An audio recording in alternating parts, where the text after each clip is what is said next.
দার্জিলিং মেলে সামনে বসে থাকা সহযাত্রিনীটির দিকে চোখ পড়তেই চমকে উঠল রাত্রি। বনশ্রী না? ইউনিভার্সিটির সব থেকে উজ্জ্বল নক্ষত্র, যেমন সুন্দরী তেমনই মেধাবী। কখনো কোনো পরীক্ষায় দ্বিতীয় হয়নি সে। শুধুই কি তাই, কি অসাধারণ কবিতা লিখত বনশ্রী। সব কিছু বিসর্জন দিল শুধুমাত্র দেবাংশুর ভালোবাসায়। সত্যি কি একে ভালোবাসা বলে? যার নিজের সবটুকু, এমনকি নিজের সত্তাটুকুও বিসর্জনের দাবি রাখে। সে ভালোবাসায় কি শেষ পর্যন্ত সত্যি সুখী হয়েছিল বনশ্রী?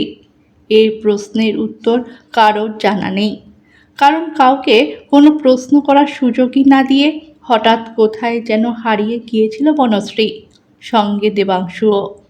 পরে অবশ্য দেবাংশু ওর কাছের বন্ধুদের জানিয়েছিল যে চাকরি নিয়ে সে চলে গেছে উত্তরবঙ্গে, কিন্তু ঠিক কোথায় গেছে তা জানতে পারেনি কেউ। কেনই রাগঢাক, কেনই আড়াল, সবার বোধগম্যের বাইরেই রয়ে গিয়েছিল চিরকাল। সময়ের নিয়মে সবাই ধীরে ধীরে ভুলতেও বসেছিল ওদের দুজনের কথা, কিন্তু দীর্ঘ 22 বছর পর মধ্যবয়সী এই সুন্দরীকে দেখে আজ হঠাৎ পুরনো সময়টা ঢেউয়ের মতো আছড়ে পড়েছে রাত্রির মনের তটে। বারবার সহযাত্রিনীটির মুখের দিকে তাকিয়ে তার মুখের ছবি সে মেলাতে চাইছে 22 বছর আগে দেখা একটা মুখের সঙ্গে। জিজ্ঞাসা করবে ওর নাম, কিন্তু যদি সে না হয়? সময়ের নিয়মে কিছু তো পরিবর্তন এসেইছে চেহারায়। ভুল হচ্ছে না তো রাত্রির? আর একবার তাকিয়ে দেখল ওর মুখের দিকে। বড় গম্ভীর, চুপচাপ মহিলাটি। মুখের সামনে একটা বই ধরে রেখে তাতেই নিমগ্ন আছেন তখন থেকে। এখন ডেকে এসব বলতে গেলে বিরক্ত হবেন নিশ্চয়ই। রাত্রি ভাবে আর একটু লক্ষ্য করে তারপর না হয় কথা বলতে এগোবে। সেই ফাঁকে মন পাড়ি দেয় ইউনিভার্সিটির আঙিনায়।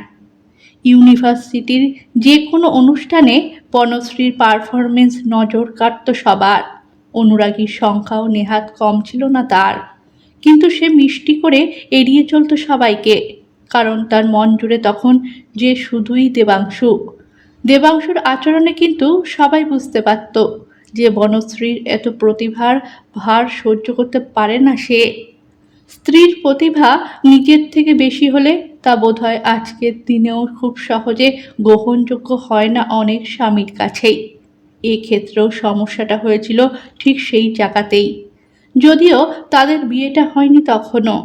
সামাজিক দিক থেকে ফিরে আসার উপায় ছিল হয়তো, কিন্তু মনের দিক থেকে ফেরার সব পথ বন্ধ করে বসেছিল বনশ্রী নিজেই। তাই তো অত নামী পাবলিশিং হাউসের কর্ণধার আনন্দ চ্যাটার্জি নিজে থেকে ওর কবিতার বই প্রকাশ করার প্রস্তাব দিলে হৃদয় বিদীর্ণ করেও তা হাসি মুখে ফিরিয়ে দিয়েছিল বনশ্রী, কারণ সে হারাতে চায়নি দেবাংশুকে কোনো কিছুর বিনিময়ে। তারপর অত ভালো চাকরির অফারটাও তো ছেড়ে দিয়েছিল অবলীলায়। ওদিকে বিয়ের দিনক্ষণ সব পাকা হয়ে যায় ওদের, কিন্তু তারপরেই হঠাৎ কী যে হলো, হারিয়ে গেল বনশ্রী কোন অজানায়। ঘুমন্ত রাত্রি অর্ধচেতনে কানের কাছে শুনতে পায় মিষ্টি একটা সুর, অনেক দিনের চেনা। ওলসই ওলসই আমার ইচ্ছে করে তোদের মতো মনের কথা কই। বনশ্রীর গলা না? ধড়মড়িয়ে উঠে বসে রাত্রি, দেখে হাসি মুখে বনশ্রী তার কানের পাশে ঝুঁকে পড়ে চেয়ে আছে তার মুখের দিকে।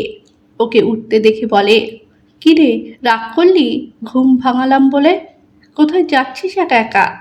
একটু ধাতস্থ হয়ে রাত্রি বলে, প্রথম দেখেই আমার মনে হয়েছিল ওটা তুই, কিন্তু যাই হোক, আমি যাচ্ছি দাদার বাড়ি। অনেক দিন দেখিনি মাকে, দাদা, বৌদিকে। কর্তার ছুটি নেই, ছেলেও কলেজ নিয়ে ব্যস্ত, অগত্যা একাই যাচ্ছি। কিন্তু তোর খবর কি? হঠাৎ করে উধাও হয়ে গিয়েছিলি কোথায়? এখনই বা কোথায় যাচ্ছি সেই পথে? ম্লান হেসে বনশ্রী বলে, আমার জীবনের গল্প তো ছোট গল্প নয়, উপন্যাস।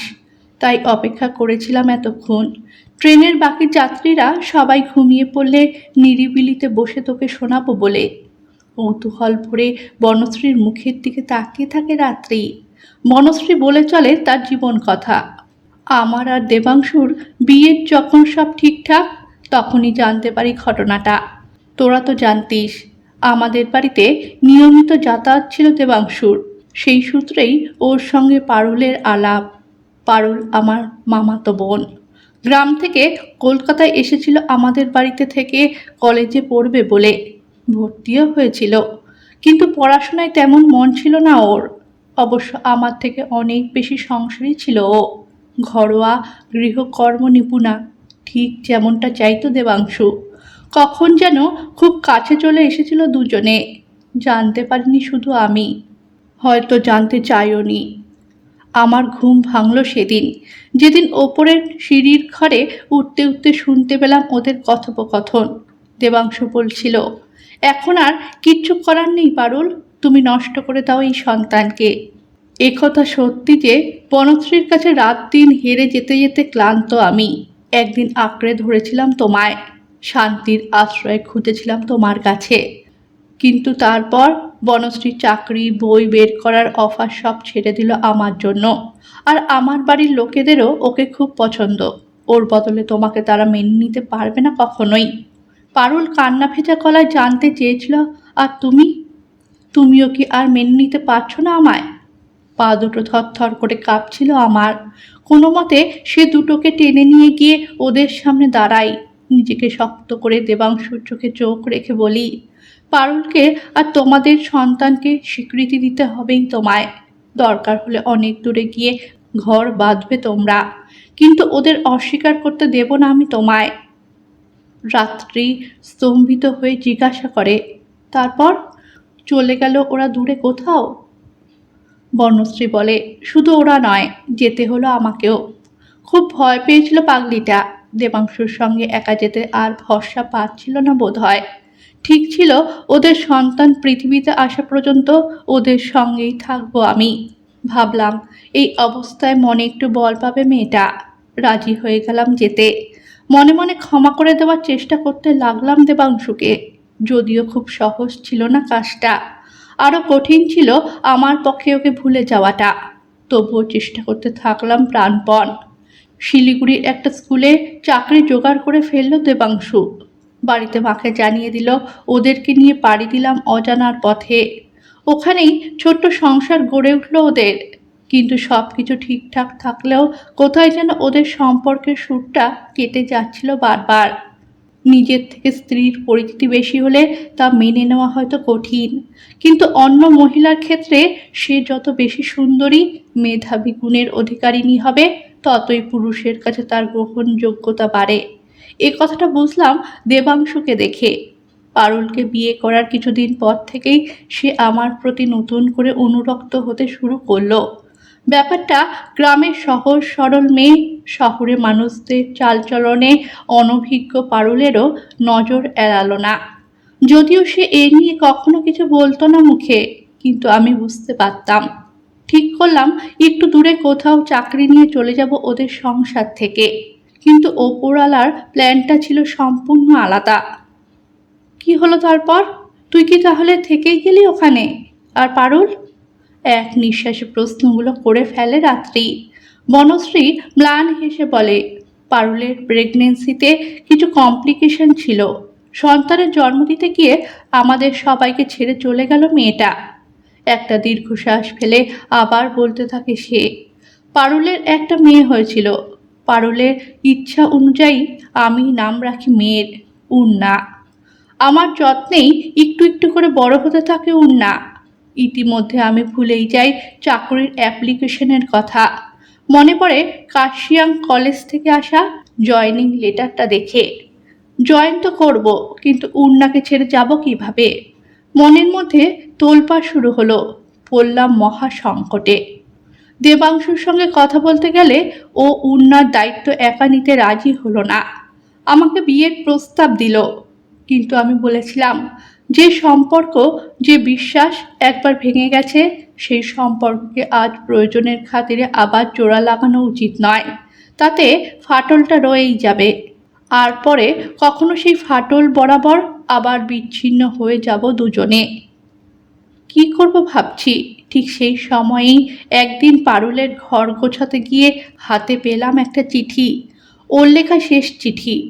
পারুল লিখেছিল, পারলে আমাকে ক্ষমা করে দিও দিদিভাই।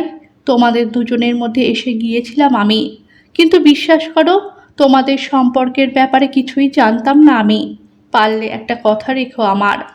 আমার যা শরীরের অবস্থা, হয়তো নিজের সন্তানের মুখটাও দেখতে পাবো না আমি। তাই যদি হয়, আমার সন্তানকে তুমি মানুষ করো, একদম তোমার মতো করে গড়ে তুলো তাকে। মনস্থির করে ফেললাম, যেখানে যাব উন্নাকে নিয়েই যাব। দেবাংশুও বাচ্চার দায়িত্বমুক্ত হয়ে যেন খুশি হলো মনে মনে। তখন থেকে আমার কাছেই বড় হতে থাকে উন্না। আমাকে মণিমা বলে ডাকে।